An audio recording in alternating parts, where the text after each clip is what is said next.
Ken Blanchard, co-auteur du grand classique d'affaires Le Manager Minute, Don Hudson, PDG de US Learning, et Ethan Willis, PDG de Prosper Learning, racontent dans ce livre, L'Entrepreneur Minute, l'histoire inspirante d'un homme qui doit relever de nombreux défis dans le cadre de la création de son entreprise. Ce livre offre aux gens d'affaires une mine de sagesse pour les aider à réfléchir, à agir et à réussir dans la création de leur propre entreprise. Bâtir de solides fondations. Associez-vous aux gens que vous admirez et qui sont susceptibles de vous enseigner des choses. Inscrivez dans un calepin les paroles de sagesse que vous lisez, entendez et apprenez, et faites-en des conseils minutes. Une bonne vie se bâtit sur des valeurs solides comme l'intégrité, l'amour, l'honnêteté et un travail significatif.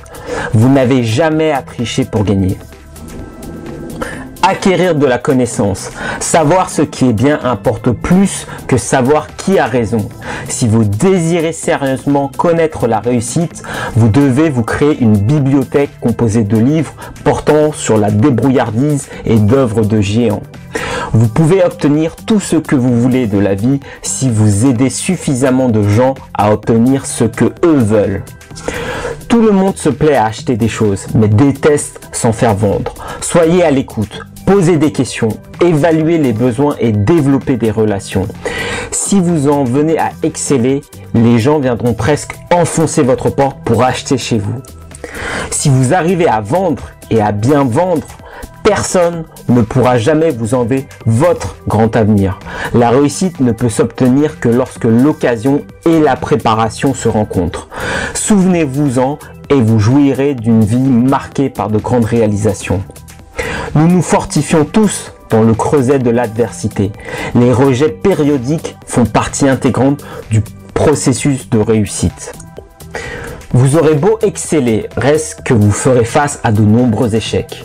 Les plus grands professionnels de la vente sont ceux qui reçoivent un non et qui s'empressent de passer immédiatement à l'appel suivant avec une assurance pleine et entière pour donner une présentation aussi bonne que toutes les autres l'ayant précédée sans se laisser démonter par le refus qu'ils viennent d'essuyer. Les champions de la vente savent que la réussite ne dépend pas du verbiage qu'ils peuvent régurgiter, mais de la quantité de rejets qu'ils sont prêts et aptes à avaler. Vous devez vivre les non pour gagner le droit de vivre les oui. Ce qui compte, c'est qui vous connaît et qui ou elle pense de vous, de votre assurance, de votre professionnalisme et de votre foi en ce que vous vendez. Soyez à l'écoute. Vous serez le même année après année, à l'exception des gens que vous rencontrerez, des expériences que vous vivrez et des livres ou formations que vous suivrez. Quand vous sentez qu'un moment influencera votre destinée, saisissez l'occasion. Prendre du métier. C'est avec humilité que l'on peut admettre ne pas avoir toutes les réponses. C'est l'humilité qui donne envie de se concentrer davantage et c'est par cette concentration intense qu'on apprend et qu'on grandit. Apprenez à connaître vos chiffres et vos taux de conversion.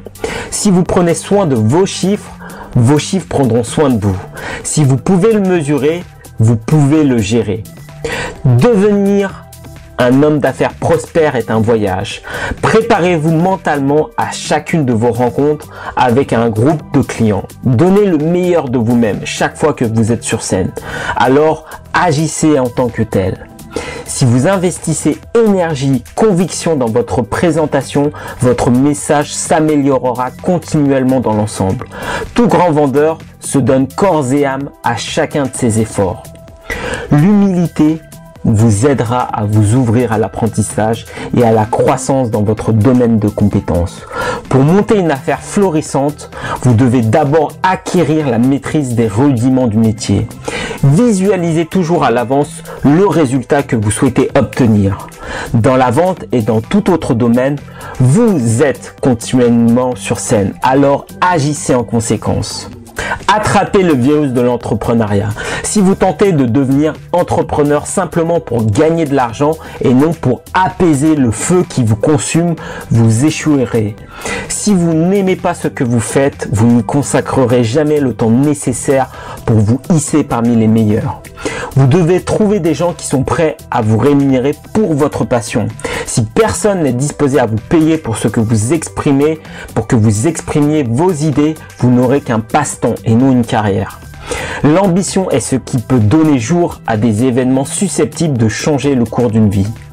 Déterminez ce qui vous passionne. Cherchez des moyens de vous y adonner davantage. N'ayez pas peur de rêver en grand. Ne quittez pas votre emploi avant d'avoir obtenu un certain succès ailleurs. Gagnez un coéquipier indispensable. En chemin vers l'entrepreneuriat, peu de gens entreront dans votre vie sans raison.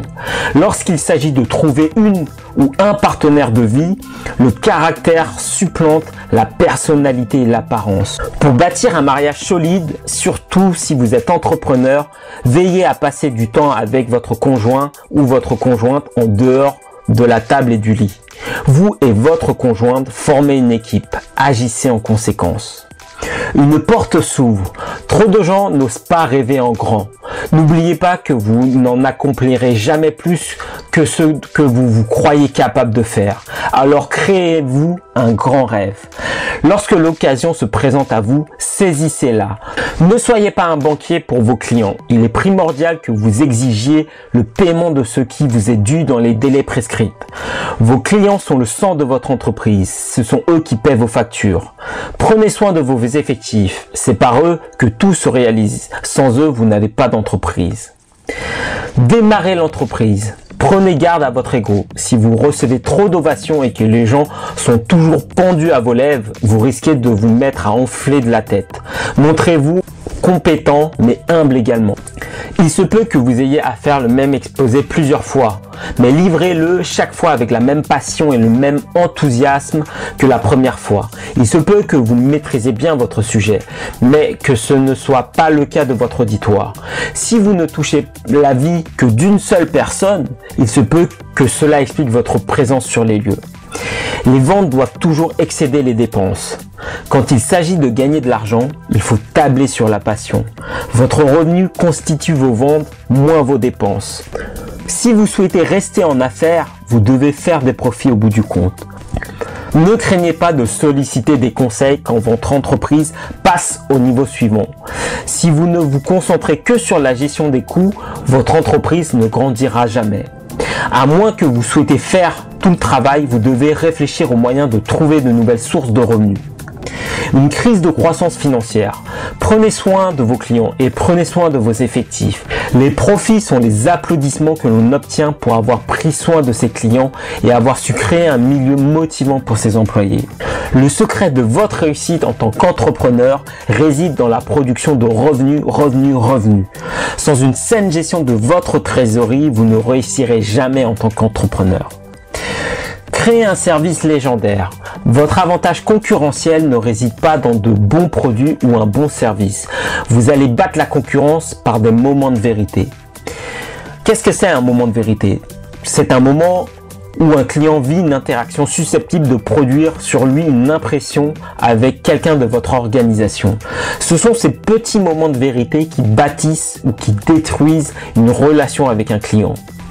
Recherchez des moments de vérité avec vos clients pour créer le genre d'expérience que vous souhaitez leur faire vivre. Écoutez vos clients. Évitez de créer une entreprise de canard. Permettez à vos effectifs de voler bien haut comme les aigles pour qu'ils donnent à la clientèle un service de qualité supérieure. Aidez les gens à voler bien haut comme les aigles. Rien de bon n'est le fruit du hasard. Les dirigeants considèrent tellement souvent que leur emploi consiste à juger, à évaluer et à critiquer les gens, alors qu'il consiste en réalité à faciliter, à encourager et à soutenir leurs efforts.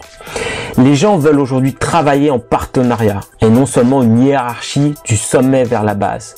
Tout le monde devrait être encouragé à être un leader. Le système efficace de gestion du rendement aide les gens à réussir plutôt qu'à les évaluer et à les réprimander. La meilleure gestion englobe un encadrement quotidien qui souligne les bons coups et ramène les gens dans la bonne voie s'ils s'en écartent. Les problèmes d'ego. La réussite à long terme se mesure pas uniquement au chiffre d'affaires à venir. Une force Pousser à l'extrême risque de devenir un handicap. Gardez vos priorités en œuvre. Travaillez en équilibre votre vie professionnelle avec le reste de votre vie. Recherchez continuellement la sagesse de vos mentors. Renverser la vapeur.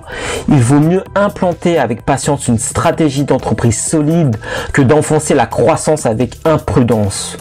Le mauvais leader risque de faire emprunter une direction dans laquelle vous ne voulez pas vous engager.